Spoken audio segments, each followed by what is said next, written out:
Hello, everyone. Welcome to our Desh Videsh series, where we shall discuss various issues and concepts that are important for India's internal as well as external sector. And our today's topic of discussion would be India's flawed Afghan strategy. Well, जैसा कि आप लोग जानते हैं कि in yesterday's newspaper there was this article written by our former ambassador to Afghanistan. उनका नाम है विवेक काटजू जी. उन्होंने इंडिया की अफगान स्ट्रैटेजी को क्रिटिसाइज करा है और उन्होंने हमारा इस बात पे फोकस डाला है कि इंडिया का जो रोल है अफगानिस्तान के पीस प्रोसेस में वो कितना ज्यादा डिमिनिश हो चुका है, कितना ज्यादा कम हो चुका है. अफगानिस्तान का पीस प्रोसेस में बहुत सारी कंट्रीज इन्वॉल्व हैं, ठीक है. तुर्कमेनिस्तान, उज्बेकिस्तान जैसी कंट्रीज भी इन्वॉल्व है, बट इंडिया कहीं भी इन्वॉल्व नहीं है इंटरनेशनल डिप्लोमेसी में, ठीक है. तो इसीलिए विवेक काटजू जी बताते हैं कि अफगान स्ट्रैटेजी कितनी ज्यादा इंडिया की फ्लॉड है. नाउ उनके आर्टिकल को तो हम डिस्कस करेंगे ही करेंगे, साथ साथ और बहुत सारे आर्टिकल्स आए थे इंडिया की अफगान स्ट्रैटेजी पे, उनको भी डिस्कस करेंगे. So this video would not just focus on Vivek Katju's article, it would focus on the entire issue surrounding India's Afghan strategy. Alright, so what shall we cover in this video? सबसे पहले तो हम देखेंगे recent news about India being ignored in Afghan peace process. उसको देखेंगे कि India को ignore कैसे करा है. Then India's role in Afghanistan आज तक, तालिबान हटने के बाद 2001 से लेके अब तक इंडिया का अफगानिस्तान में क्या रोल रहा है. As a matter of fact बहुत पॉजिटिव रोल रहा है, वो हम देखेंगे. Then will take a look at problems with India's Afghan policy. Clear? और फिर हम देखेंगे significance of Afghanistan for India. हम इतनी टेंशन ले क्यों रहे हैं? अगर हमें अफगानिस्तान के पीस प्रोसेस से बाहर करा हुआ है तो हमें टेंशन क्या है? अफगानिस्तान हमारे लिए इतना इंपॉर्टेंट है क्यों, वो देखेंगे. और फिर एंड में हम देखेंगे way forward for India. Alright, so without further ado let's begin with the recent news. अब रीसेंट न्यूज ये बताती है कि India is ignored in the peace process which relates to Afghanistan. April में ना एक यूएन यूनाइटेड नेशन सेक्रेटेरिएट ने एक मीटिंग होल्ड करी थी और उस मीटिंग को होल्ड करने का पर्पस क्या था कि अफगानिस्तान के पीस प्रोसेस को फास्ट ट्रैक करा जाए, फटाफट से उसे जल्दी किया जाए. तो उस यूनाइटेड नेशन के सेक्रेटेरिएट द्वारा ऑर्गेनाइज मीटिंग का नाम रखा गया था 6+2+1 ग्रुप. ठीक है, उसका नाम था 6+2+1 group on regional efforts to support peace in Afghanistan. Now इसमें 6 का मतलब क्या है?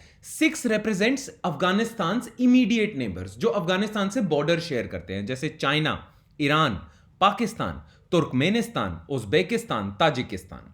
फिर 2 का मतलब है वर्ल्ड ग्लोबल प्लेयर्स जो होंगे, यूएसए, रशिया. और 1 रिप्रेजेंट्स अफगानिस्तान इटसेल्फ. तो 9 कंट्रीज को मिला के 9 कंट्रीज की एक मीटिंग हुई थी कि अफगानिस्तान में वे फॉरवर्ड क्या होना चाहिए, अफगानिस्तान के इशू को कैसे सेटल किया जाए और पीस कैसे देखी जाए. नाउ सबसे ज्यादा हैरान होने वाली बात पता क्या थी? और हैरान प्लस हर्टफुल, इंडिया के लिए तो खासकर हर्टफुल. इंडिया का इतना ज्यादा स्टेक है अफगानिस्तान में, इन कंट्रीज से बहुत ज्यादा, ठीक है. तुर्कमेनिस्तान, उज्बेकिस्तान, ताजिकिस्तान से तो कहीं ज्यादा. कुछ लोग तो कहते हैं अफगानिस्तान का में इंडिया का स्टेक चाइना से भी ज्यादा है. फिर भी इस मीटिंग में इंडिया को रखा ही नहीं हुआ था. इस मीटिंग में इंडिया का कोई रोल ही नहीं रखा हुआ था. दैट मींस इंटरनेशनली जितने भी डिप्लोमेटिक एफर्ट्स चल रहे हैं अफगानिस्तान को लेके, उसमें इंडिया किसी गिनती में ही नहीं आता. नाउ इंडिया इस बात से बहुत ज्यादा नाराज हुआ था और यूएसए को इंडिया ने बोला था कि आप इस मीटिंग में कैसे चले गए, आपने ये क्यों नहीं बोला कि इंडिया को इंक्लूड करना जरूरी है. तो फिर यूएसए ने कुछ सूदिंग वर्ड्स कहे, इंडिया को मनाया वगैरह, वो सारी चीजें हुई. बट इशू वहीं का वहीं है. इशू ये है कि इंडिया को शायद इग्नोर किया जा रहा है अफगानिस्तान के फ्यूचर को डिसाइड करने में. Now India's absence on this April 16 meeting was quite conspicuous given its historical and strategic ties with Afghanistan. Now, India को अफगानिस्तान के हिसाब से या अफगानिस्तान को लेके इंडिया को पहली बार इग्नोर नहीं किया गया. पास्ट में ऐसे 2 इंस्टेंसेस हुए हैं जिसमें लगा था कि जो इंटरनेशनल कम्युनिटी है ना वो इंडिया को इतना इंपॉर्टेंट या सिग्निफिकेंट नहीं मानती विद रिस्पेक्ट टू अफगानिस्तान. अब वो पास्ट में जो 2 इंसिडेंट्स हुए थे वो देख लेते हैं. This is not the first time India was ignored this way. In December 2001, Indian team led by Special Envoy Satinder Lamba arrived in Bonn. Bonn में ना एक कॉन्फ्रेंस हुई थी जिसकी वजह से एक अग्रीमेंट आया था जिसका नाम था बॉन अग्रीमेंट. 2001 में क्या हुआ था कि तालिबान को हटा दिया गया था. अब तालिबान के बाद अफगानिस्तान में कौन रूल करेगा, कैसी गवर्नमेंट होगी, उसके लिए बॉन अग्रीमेंट हुआ था. नाउ इंडिया को रिप्रेजेंट करा था सतिंदर लांबा ने इस बॉन अग्रीमेंट में. बट जब सतिंदर लांबा वहां पहुंचे ना तो उन्हें पता चला कि वेन्यू में उनके लिए कोई रिजर्वेशन ही नहीं है. जहां जो वेन्यू था ना बॉन एग्रीमेंट का, वहां पे उनके लिए कोई रिजर्वेशन ही नहीं की गई. ठीक है. देन एक ऐसा किस्सा हुआ था जनवरी 2010 में. उसमें इंडिया को रिजर्वेशन तो मिली, इंडिया गया भी, इंडिया ने पार्टिसिपेट भी करा, ठीक है, बट इंडिया ना उस कॉन्फ्रेंस से उठ के आ गया था. In January 2010, India was invited to attend London conference on Afghanistan. But India left out the room during a crucial meeting that decided on opening talks with Taliban. उस London conference में ना ये decide किया गया था कि हमें तालिबान से ना बातचीत करनी स्टार्ट कर देनी चाहिए थी, क्योंकि 2010 में ना तालिबान का रोल बढ़ता जा रहा था, तालिबान की टेररिस्ट एक्टिविटीज बढ़ती जा रही थी. तो लंदन कॉन्फ्रेंस में लोग बोल रहे थे कि तालिबान से भी टॉक्स ओपन करनी चाहिए. तो इंडिया ने इस पे सख्त नाराजगी जताई थी. इंडिया ने क्लियरली कहा था कि हम किसी भी कंडीशन पे तालिबान से बात करने को तैयार नहीं है. And if you guys are wanting to talk to Taliban then we are opting out of this London conference. तो इंडिया बाहर चला गया था, राइट. तो इसीलिए ये दो ऐसे इंस्टेंसेस हैं जिनमें इंडिया और इंटरनेशनल कम्युनिटी का डिसएग्रीमेंट आया था. नाउ अब बहुत सारे लोग ये कहते हैं कि इंटरनेशनल कम्युनिटी ने इंडिया को पता है क्यों बाहर निकाला है, क्योंकि इंडिया कुछ हेल्प आउट ही नहीं कर सकता, इंडिया का इतना रोल ही नहीं होगा. अगर इंडिया को आप इंक्लूड भी कर लोगे तो इंडिया क्या ही कंट्रीब्यूट करेगा. वो लोग ना गलत है, बिकॉज इंडिया ने पास्ट में करके दिखाया है कि पास्ट में ऐसा दिखाया है कि उसका अफगानिस्तान में पीस को लेके क्या कंट्रीब्यूशन है. बॉन एग्रीमेंट की अगर हम बात करें ना तो एम्बेसडर लांबा का रोल बहुत ज्यादा सराहा जाता है. हुआ पता क्या था, जब तालिबान को आपने अफगानिस्तान से हटा दिया था ना तो अफगानिस्तान में ना बहुत सारी ट्राइब्स हैं, बहुत सारे डिफरेंट ट्राइबल लीडर्स हैं. अब उनमें ना कंसेंसस नहीं आ रहा था, उनमें ना एक वो कंसेंसस या उनमें अग्रीमेंट नहीं हो रहा था कि कौन रूल करेगा अफगानिस्तान को, राइट. तो उसमें सबसे बड़ा रोड़ा अटकाया हुआ था नॉर्दर्न अलायंस के ट्राइबल लीडर्स ने. उन्होंने कहा था कि वो हामिद करजाई को प्रेसिडेंट नहीं बनता देखना चाहते, वो हामिद करजाई को अफगानिस्तान का लीडर नहीं बनता देखना चाहते. तो एम्बेसडर लांबा ने बहुत अच्छा रोल प्ले किया था टू अलाउ या to facilitate an agreement between northern alliance and Hamid Karzai. Ambassador Lamba was widely credited with for ensuring that the Northern Alliance leaders come to a consensus to accept Hamid Karzai as the chairman of the interim arrangement that replaced the Taliban regime. और हम जानते हैं कि Hamid Karzai went on to become the president of Afghanistan, ठीक है. और ये हामिद करजाई की फोटो है मनमोहन सिंह के साथ. Now, after the 2010 conference, New Delhi redoubled its efforts with Kabul. And in 2011 signed the historic strategic partnership agreement. जब इंडिया बाहर चला गया था ना लंदन कॉन्फ्रेंस से कि हम तालिबान से बात नहीं करेंगे और इस वजह से हम लंदन कॉन्फ्रेंस से बाहर जा रहे हैं, तो इंडिया ने ना अफगानिस्तान का साथ नहीं छोड़ा, अफगानिस्तान को इग्नोर नहीं करा. इंडिया रीडबल्ड इट्स एफर्ट्स और इंडिया ने उस टाइम के प्राइम मिनिस्टर मनमोहन सिंह जी ने हामिद करजाई जो प्रेसिडेंट थे अफगानिस्तान उनके साथ स्ट्रेटेजिक पार्टनरशिप अग्रीमेंट साइन करा था. और आपको पता है अफगानिस्तान का वो पहला स्ट्रेटेजिक पार्टनरशिप अग्रीमेंट था. अफगानिस्तान ने आज तक किसी कंट्री के साथ स्ट्रेटेजिक पार्टनरशिप अग्रीमेंट नहीं साइन किया था. तो इंडिया ने ना अपनी प्रोएक्टिव डिप्लोमेसी से करके दिखाया कि अफगानिस्तान में वो कितना ज्यादा कंट्रीब्यूट कर सकती है. तो इसीलिए इंडिया की नाराजगी जायज है. इंडिया मानता है कि उसको हटाना ना एक तो पहली गलत बात है क्योंकि इंडिया के इंटरेस्ट बहुत ज्यादा हैं अफगानिस्तान में. दूसरा, इंडिया की कॉम्पिटेंस को आप इग्नोर कर रहे हो कि इंडिया कुछ नहीं कर सकता इसलिए हम नहीं रख रहे. नहीं, इंडिया बहुत कुछ कर सकता है और एम्बेसडर लांबा ने 2001 में करके दिखाया था. ऑलराइट, चलिए अब हम देखते हैं इंडियाज रोल सो फार. हम ये क्यों कहते हैं कि इंडिया के बहुत सारे स्टेक्स हैं, इंडिया को अफगानिस्तान पे अपनी पैनी नजर रखनी पड़ेगी, India Afghanistan for India is very very important. क्यों कहते हैं? जब से तालिबान हटाया गया था ना 2001 में, तब से लेके आज तक इंडिया ने अफगानिस्तान में डेवलपमेंटल एफर्ट्स के हिसाब से बहुत ज्यादा कंट्रीब्यूट करा है. इंडिया ने अफगानिस्तान को रिकंस्ट्रक्ट करने की कोशिश करी है, इकोनॉमिक डेवलपमेंट करने की कोशिश करी है और उसके लिए बहुत ज्यादा पैसा बिछा दिया इंडिया ने, राइट. अब इंडिया ने क्या करा है? India has achieved considerable goodwill in Afghanistan since the ousting of the Taliban regime in 2001. अब एग्जाम्पल्स क्या हैं इंडिया के जो इंडिया ने इनिशिएटिव्स लिए थे अफगानिस्तान में? Various developmental initiatives taken by India in Afghanistan are as following. India's assistance of more than 3 million in projects. ठीक है, इंडिया ने 3 मिलियन नहीं है, ये 3 बिलियन है, I am sorry, 3 billion in projects. कम से कम 3 बिलियन हमने प्रोजेक्ट्स में, इकोनॉमिक डेवलपमेंट के प्रोजेक्ट्स में अफगानिस्तान में लगा चुके हैं. इंडिया और अफगानिस्तान का बायलैटरल ट्रेड अब $1 बिलियन का है. $20 बिलियन का हमने एक्सपेंडिचर करा हुआ है अफगानिस्तान में इंफ्रास्ट्रक्चर बनाने के लिए. और हां, वो जो $20 बिलियन का हम इंफ्रास्ट्रक्चर बनाने के लिए अफगानिस्तान में एक्सपेंडिचर कर रहे हैं ना, उसका सिर्फ अफगानिस्तान को फायदा नहीं होगा, उसका इंडिया को भी फायदा होगा. क्योंकि इंडिया ना सेंट्रल एशिया का एक्सेस चाहता है. अब पाकिस्तान इंडिया को एक्सेस नहीं देता, तो इंडिया ने पता क्या सोचा है? ईरान का एक पोर्ट है छाबाहर, चाबहार से लेके अफगानिस्तान से गुजरते हुए इंडिया सेंट्रल एशिया जाना चाहता है, तो पाकिस्तान को पूरा बाईपास कर देगा। तो 20 billion projected expenditure on an alternative root through Chabahar. अब जो हाईवे है ना, जो अफगानिस्तान में बन रहा है हाईवे, जो चाबहार को सेंट्रल एशिया से कनेक्ट करेगा, उस हाईवे का नाम है जरंज देलाराम रोड या जरंज देलाराम हाईवे। क्लियर? मैप में अभी देखेंगे, उसके मैप का एक स्क्रीनशॉट है, मैं अभी आपको दिखाता हूं जरंज देलाराम हाईवे है कहां पे। देन अफगानिस्तान पार्लियामेंट हमने बनाया। देन हमने सलमा डैम बनाया, जिसका नाम चेंज कर दिया था अफगानिस्तान ने, Afghanistan India friendship dam. Then, India's support to Afghan National Army, bureaucrats, doctors and other professionals for training in India. ये सारे इंडिया में ट्रेन होते हैं। Plus hundreds of small development projects of schools, hospitals, water projects, बहुत ज्यादा काम करा है इंडिया ने। और इसी वजह से इंडिया ने ना, पता है आपको, यूएसए ने भी अफगानिस्तान में बहुत पैसा बिछाया है, इंडिया ने भी बहुत पैसा बिछाया है। As a matter of fact USA ने अफगानिस्तान में इंडिया से कई गुना ज्यादा पैसा बिछाया है। बट अफगानिस्तान के लोग इंडिया को ज्यादा प्रेफर करते हैं, अफगानिस्तान के लोग इंडिया को ज्यादा सपोर्ट करते हैं। क्यों? क्योंकि यूएसए ने तो आर्मी या डिफेंस की वजह से पैसा डाला है ना अफगानिस्तान में, इंडिया ने सिर्फ डेवलपमेंट के लिए पैसा डाला है, सिर्फ अफगानियों की हेल्प करने के लिए पैसा डाला है। Clear? The building blocks of India's goodwill in Afghanistan are India's assistance in infrastructure projects, healthcare, education, trade, food security, and also in the liberal access to Afghans to study, train and work in India. ठीक है? तो एक तरह से ना अफगानिस्तानी या अफगानी ना India को सेकंड होम ही मानते हैं। एक तो बॉलीवुड की वजह से इंडिया बहुत ज्यादा पॉपुलर है अफगानिस्तान में, प्लस इंडिया इतनी अपॉर्चुनिटीज देता है अफगानिस्तान को इंडिया में आने के लिए कि अफगानिस्तान के लिए एक सेकंड होम ही बन जाता है। Clear? Above all, it is India's example as a pluralistic, inclusive democracy that inspires many. Many Afghans treat India as a second home, regardless of attempts made by Pakistan. Clear?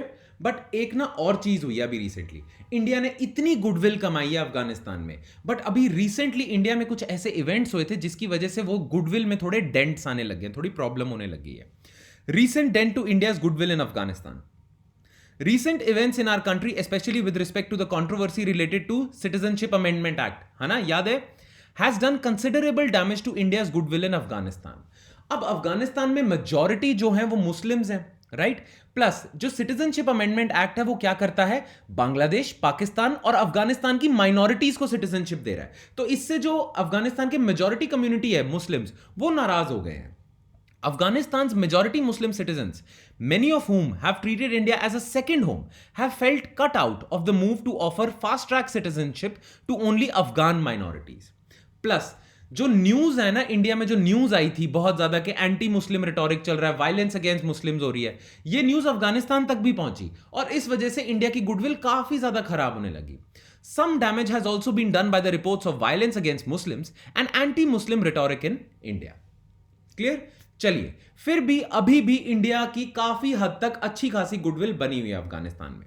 फिर India को क्यों Afghan peace process से बाहर करा हुआ है? इसका कारण है कि इंडिया की अफगान स्ट्रैटेजी फ्लॉड रही है। तो हम देखते हैं दो मेजर प्रॉब्लम्स की तरफ जो बताते हैं, जो रिवील करते हैं इंडिया की flawed Afghan strategy. Main problems of our Afghan strategy. एक, हम तालिबान से बात करने को बिल्कुल राजी नहीं है। तालिबान एक बहुत पावरफुल फोर्स हो चुका है, 40% लैंड अफगानिस्तान का तालिबान कंट्रोल करता है। सो मच सो कि अब अमेरिका ने भी मान लिया कि तालिबान को हरा नहीं सकते, तालिबान इज अ रियलिटी और तालिबान को आप मिटा नहीं सकते अफगानिस्तान से, तालिबान को कंसिडर करना ही पड़ेगा। और फ्यूचर में जो भी पीस होगी अफगानिस्तान में, वो बिना तालिबान से बात किए या बिना तालिबान को पॉलिटिकल कुछ शेयर दिए आप नहीं कर सकते। तो वर्ल्ड की सारी पावर्स ने तालिबान से बात करनी शुरू कर दिया, जबकि उन्हीं सारी पावर्स ने पहले तालिबान को टेररिस्ट ऑर्गेनाइजेशन डिक्लेयर करके साइड पे करा था, बट अब वही सारी पावर्स तालिबान से बात करने को तैयार है। इंडिया अभी भी तालिबान से बात करने को तैयार नहीं है। और दूसरी प्रॉब्लम क्या है? अनक्वालिफाइड सपोर्ट टू अशरफ घनी। अशरफ घनी जो प्रेसिडेंट हैं अब अफगानिस्तान के, इंडिया उन्हें अनक्वालिफाइड सपोर्ट देता है और सिर्फ उन्हें ही सपोर्ट करता है। अब एक एक करके देखते हैं डिटेल में इन दोनों प्रॉब्लम्स को, कि इन दोनों प्रॉब्लम्स की वजह से क्या प्रॉब्लम आ रही है इंडिया की अफगान स्ट्रैटेजी में। ऑलराइट, तो सबसे पहले हम देखते हैं कि अनक्वालिफाइड सपोर्ट टू अशरफ घनी से हमें क्या हो रहा है। Putting all the eggs in Ashraf घनी बास्केट। प्रॉब्लम्स क्या है इस चीज के? पहली बात तो जो अशरफ घनी है ना, वो अफगानिस्तान के एक डिस्प्यूटेड लीडर है। पहली बात तो जो अफगानिस्तान की सिविलियन गवर्नमेंट है ना, 40% एरिया पे तो सिविलियन गवर्नमेंट का कंट्रोल ही नहीं है, उस 40% एरिया पे तो तालिबान का कंट्रोल है। तो बहुत सारे लोग तो अफगानिस्तान में ऐसे हैं जो अफगानिस्तान के प्रेसिडेंट को कुछ मानते ही नहीं है।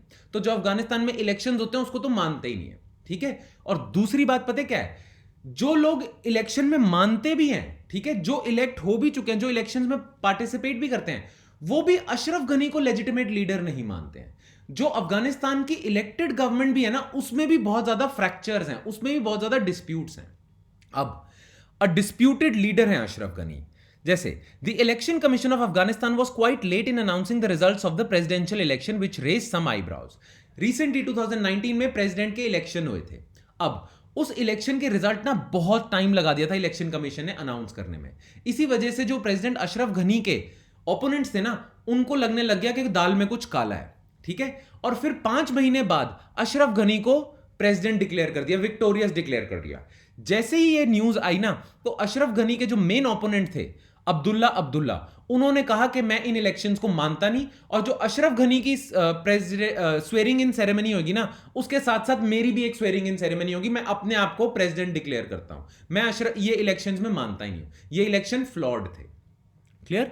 नाउ इंटरनेशनल कम्युनिटी ने तो अशरफ गनी को सपोर्ट कर दिया, बट इंटरनेशनल कम्युनिटी ने ना एक कंडीशन रखी है कि अशरफ गनी अब्दुल्ला के साथ एक अग्रीमेंट रीच करे, पावर शेयरिंग अग्रीमेंट रीच करे, ठीक है। इंटरनेशनल कम्युनिटी ने तो अशरफ गनी को कहा है कि आप अब्दुल्ला के साथ पावर शेयरिंग अग्रीमेंट रीच करो, बट इंडिया ने पूरा सपोर्ट दे दिया अशरफ गनी को। As a matter of fact, our prime minister congratulated Ashraf Ghani when he became the president, या when he was declared the president. अब इससे ना, पहली बात तो सिविलियन गवर्नमेंट इतनी पावरफुल नहीं है, और सिविलियन गवर्नमेंट में भी जो आपका बंदा है अशरफ गनी, वो और भी कम पावरफुल है, बिकॉज बहुत सारे लोग अब्दुल्ला को फेवर करते हैं, राइट। तो आपने जब अशरफ गनी को पूरा सपोर्ट दे दिया ना, आपने अब्दुल्ला को एलियनेट कर दिया, जबकि अब्दुल्ला तो बहुत ज्यादा इंडिया को फेवर करते हैं, उनके बहुत अच्छे टाइज हैं इंडिया से। तो आपने जो अपना चूज करा है ना घोड़ा, ठीक है, आपने जो अपना अरबी घोड़ा चूज करा है, जो आपका कैंडिडेट है अफगानिस्तान में, जो आपका इंसान है, योर पर्सन इन अफगानिस्तान, वो बहुत ज्यादा वीक है। एक तो गवर्नमेंट ही वीक है, प्लस जो गवर्नमेंट में जो आपका बंदा है वो तो बहुत ज्यादा वीक है। Clear? Therefore, this weakens India's position with other leaders of a deeply divided political setup, especially with Abdullah. तो जैसे ही इंडिया पूरा अपना सपोर्ट दे देता अशरफ गनी को, वैसे ही इंडिया और बहुत सारे जो पॉलिटिकल लीडर्स हैं उन सबको एलिनेट कर देता, क्योंकि उन सबकी लड़ाई चल रही है अशरफ गनी से, राइट। प्लस एक तो ये चीज है कि Ashraf Ghani in itself powerful नहीं है। दूसरी चीज, चाहे पावरफुल ना हो, पर अगर इंडिया उन्हें फुल सपोर्ट कर रहा है, तो इंडिया यह भी एक्सपेक्ट करता है कि अशरफ गनी वो सपोर्ट रिटर्न करे। अशरफ गनी वो सपोर्ट रिटर्न भी नहीं करते। Little reciprocation from mister Ghani. Despite India's unqualified backing to mister Ghani, he did not make his presence in UN secretariat meeting conditional on India's inclusion. India को पता क्या लग रहा था कि ये जो यूएन की मीटिंग हुई है ना अभी 6+2+1, उसमें अशरफ गनी जाएंगे और अशरफ गनी बोलेंगे कि मैं तभी इस मीटिंग में पार्टिसिपेट करूंगा अगर इंडिया भी आएगा। अशरफ गनी ने ऐसा कुछ भी नहीं करा। Given India's constructive role in Afghanistan and its consistent backing of the Ghani government, Mr. Ghani should have reciprocated with a lot more. If we would have taken lessons from history, we would have realized that Ashraf Ghani is not that much of a reliable partner. हाँ, India को ना अशरफ गनी को support करने से पहले ही realise कर देना चाहिए था कि अशरफ गनी को ना सपोर्ट करें। ये अभी नहीं अशरफ गनी ने हमें बिट्रे करा। 2014 में जब अशरफ गनी पहली बारी प्रेसिडेंट बने थे, तभी उन्होंने क्लियरली कह दिया था कि India is a good friend and Pakistan is like a brother, right. तो उन्होंने इंडिया की पोजीशन थोड़ी रेलीगेट कर दी थी, पीछे को कर दी थी। तो अशरफ गनी वैसे ही रिलायबल नहीं थे, फिर भी आपने उनको पूरा सपोर्ट देके एक तो बाकी लोग जो आपके रिलायबल एलाइज थे अब्दुल्ला जैसे, उनको एलिनेट कर दिया, और ये बंदा भी आपको रेसिप्रोकेट तो कुछ कर नहीं रहा है, राइट। देन दूसरी जो मेन प्रॉब्लम थी वो थी नो एंगेजमेंट विद तालिबान। वो देखते हैं। No engagement with Taliban. Now, despite having such a massive goodwill across Afghan society, India's engagement with only the civilian leadership of Afghanistan confines its role in the peace process. Now, India ना सिर्फ अफगानिस्तान की civilian leadership के साथ deal कर रही है, India को पूरी अफगान सोसाइटी में जितने भी लीडर्स हैं सबके साथ डील करना चाहिए, बिकॉज पूरी अफगान सोसाइटी में इंडिया की रिस्पेक्ट बहुत है। इंडिया को उस रिस्पेक्ट का फायदा उठाना चाहिए। इंडिया को जितने भी लीडर्स हैं, जो अशरफ गनी के ऑपोजिशन वाले भी हैं, सबके साथ डील करना चाहिए। As a matter of fact, जो एंटी गवर्नमेंट भी लीडर्स हैं जैसे तालिबान हो गया, इंडिया को उनके साथ भी एंगेज करना चाहिए, क्योंकि अब वर्ल्ड एंगेज कर रहा है उनके साथ। और Taliban is a big reality in Afghanistan. अगर आप तालिबान को इग्नोर करोगे तो जो फ्यूचर का अफगानिस्तान बनेगा उसमें आपका रोल कम हो जाएगा, बिकॉज तालिबान बहुत बड़ा चंक होल्ड करता है पावर का, उसके साथ डीलिंग करनी ही करनी पड़ेगी आपको। ये जो बात अभी ये जो पहली लाइन है ना, ये लाइन एक तरह से बोली थी जो यूएसए के ऑनवॉय हैं ज़ल्मे खलीलजाद, उन्होंने ना दो स्टेटमेंट दी थी। जो यूएसए के ऑनवॉय है ना ज़ल्मे खलीलजाद, यूएसए ने उनको काम दिया कि आप तालिबान के साथ ना कुछ अग्रीमेंट निकालो। हाँ, यूएसए और तालिबान में कुछ बीच में अग्रीमेंट होना चाहिए, उसके लिए यूएसए ने ज़ल्मे खलीलजाद को रिस्पॉन्सिबिलिटी दी है।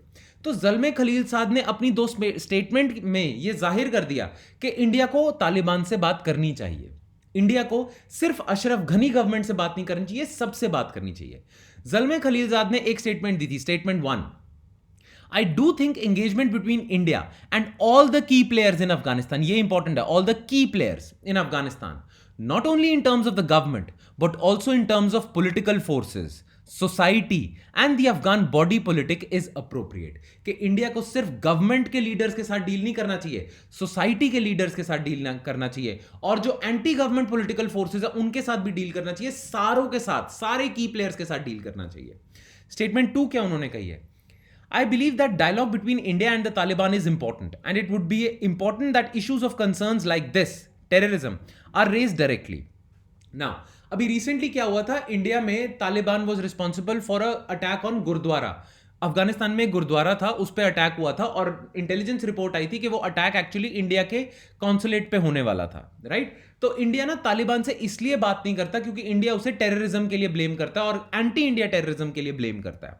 नाउ ज़ल्मे खलीलजाद कहते हैं कि टेररिज्म के इशू को रिजॉल्व करने के लिए आपको तालिबान से बात करनी पड़ेगी। बिना बात करे आप अपने और तालिबान के बीच में जो इश्यूज चल रहे हैं टेररिज्म को लेके, उन्हें रिजॉल्व ही नहीं कर सकते। अगर आप बात नहीं करोगे तो तालिबान आप पे अटैक करता जाएगा, ठीक है?